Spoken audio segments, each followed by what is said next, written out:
ইফতেখার রায়হান এবং নোয়াখালী থেকে যুক্ত হয়েছেন সহকর্মী নাসিম শুভ।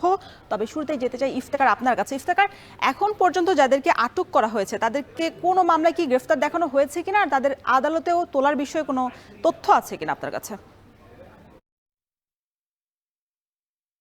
রসন, গত 24 ঘন্টায় গাজীপুরে 100 জনকে গ্রেপ্তার করা হয়েছে। এদের মধ্যে সাবেক সংসদ সদস্য রয়েছেন, যুব মহিলা লীগের নেত্রী রয়েছেন, পাশাপাশি আওয়ামী লীগের বিভিন্ন স্তরের নেতাকর্মীরা রয়েছেন। এবং এই যারা গ্রেপ্তার হয়েছেন তারা কিন্তু বিভিন্ন যে থানাগুলোতে রয়েছে সেই থানাগুলোতে আটক করেছেন। এবং এই থানাগুলোতে বৈষম্য বিরোধী ছাত্র আন্দোলনের ঘটনায় বিভিন্ন হত্যা মামলা সহ বিভিন্ন ধরনের মামলা রয়েছে। পাশাপাশি গত শুক্রবার আকম মোজাম্মেল হকের বাসায় যে শিক্ষার্থীদের উপর যে হামলার ঘটনা ঘটেছে সেই ঘটনায় একটি মামলা হয়েছে। পাশাপাশি আহ, একজন শিক্ষার্থী গুলিবিদ্ধ হয়েছেন, সেই ঘটনায় একটি মামলা হয়েছে। অর্থাৎ বেশ কিছু মামলা রয়েছে এবং এই মামলাগুলোতে আহ, কোন ঘটনার সাথে কোন মামলার সাথে কোন আসামি জড়িত সেটি কিন্তু তদন্ত করে দেখা হচ্ছে। এবং সেটির প্রেক্ষিতে তাদেরকে মামলার গ্রেপ্তার দেখানোর যে প্রক্রিয়া সেটি কিন্তু অনুসরণ করা হচ্ছে।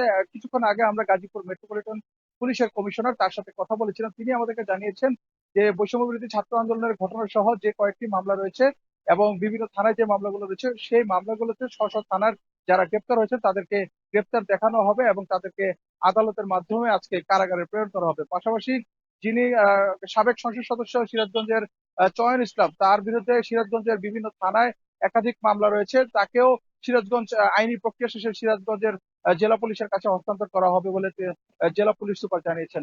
তো যে প্রক্রিয়াটি আসলে যে আদালতে প্রেরণের সেই প্রক্রিয়াটি এখনো অনুসরণ করা হচ্ছে, কিন্তু এখন পর্যন্ত আমরা কোনো আসামিকে আদালতে যে তোলা হয়নি বলে আমরা জানতে পেরেছি।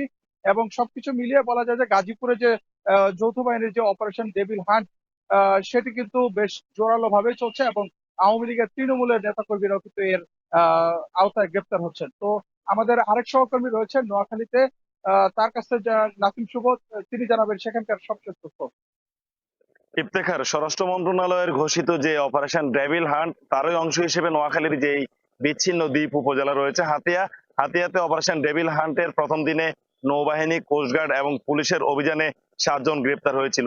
এছাড়া গতকাল দ্বিতীয় দিনের মতো সেখানে রাতভর অপারেশন পরিচালনা করেছে যৌথ বাহিনী এবং গতকাল রাতভরও কিন্তু সেখানে নিষিদ্ধ ঘোষিত যে ছাত্র সংগঠন বাংলাদেশ ছাত্রলীগ সেটির নোয়াখালী জেলা কমিটির একজন সহ সম্পাদক সহ মোট 4 জনকে গ্রেপ্তার করেছে নৌবাহিনী, কোস্টগার্ড এবং পুলিশের সমন্বয়ে গঠিত যৌথ বাহিনী।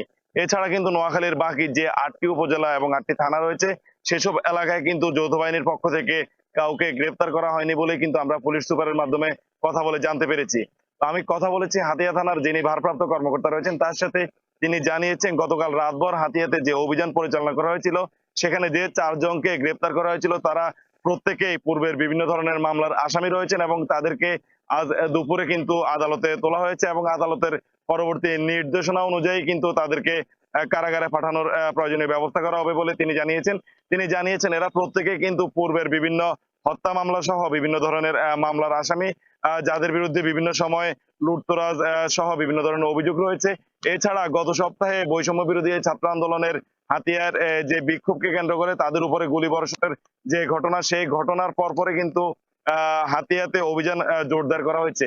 তো আমি কথা বলেছি নোয়াখালীর সেনা ক্যাম্পের যিনি ক্যাম্প কমান্ডার রয়েছেন তার সাথে। তিনি জানিয়েছেন শুধু হাতিয়াতে নয় বাকি যে 8টি উপজেলা রয়েছে সেখানেও আসলে তারা খোঁজ খবর নিচ্ছেন এবং অপরাধীদের শনাক্তকরণের জন্য তারা প্রয়োজনীয় পদক্ষেপ নিচ্ছেন।